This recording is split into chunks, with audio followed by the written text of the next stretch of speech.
যশোরের অভয়নগর, মনিরামপুর, কেশবপুর এবং খুলনার ডুমুরিয়া ও ফুলতলা উপজেলার অংশবিশেষ নিয়ে গঠিত ভবদহ অঞ্চল। পলি পড়ে এই এলাকার নদীগুলো নাব্য হারানোর কারণে ৮০-র দশক থেকে জলবদ্ধতার শিকার এ অঞ্চলের মানুষ।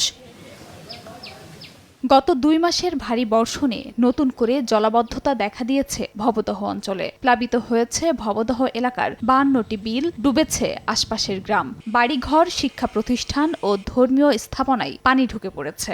বাঁশের সাঁকো তৈরি করে ঘর থেকে বের হতে হচ্ছে এলাকাবাসীকে। স্থানীয়দের দাবি, বৃষ্টিপাত অব্যাহত থাকলে জলাবদ্ধতা ভয়াবহ রূপ নেবে। চলাফেরার জন্য বিশাল কষ্ট আছে আমাদের, ছেলে মেয়ে অসুস্থ হয়ে পড়তেছে এবং রান্না বান্না করতে পারছি না, গরু বাছুর খাওয়া দাওয়া বিশাল কষ্ট হয়ে যাচ্ছে। কি করে চলাফেরা করবো? আমাদের গা পা খাইয়ে যাচ্ছে, জ্বর আসছে, সর্দি নামতেছে। বিগত দিনে যে বরাদ্দ হয়েছে এটা কিন্তু বিভিন্নভাবে সঠিক ব্যবহার হয়নি। কোথায় জল পাবো?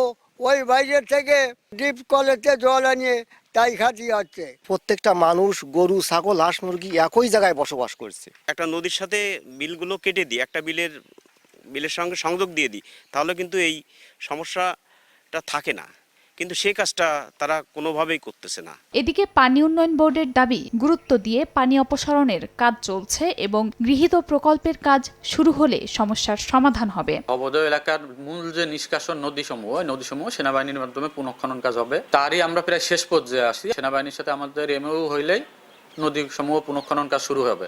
ভবদহ পানি নিষ্কাশন সংগ্রাম কমিটির তথ্য মতে, ভবদহ অঞ্চলের যশোরের ৩টি উপজেলার ১০১টি গ্রাম জলাবদ্ধতার শিকার। সময় সংবাদ, যশোর।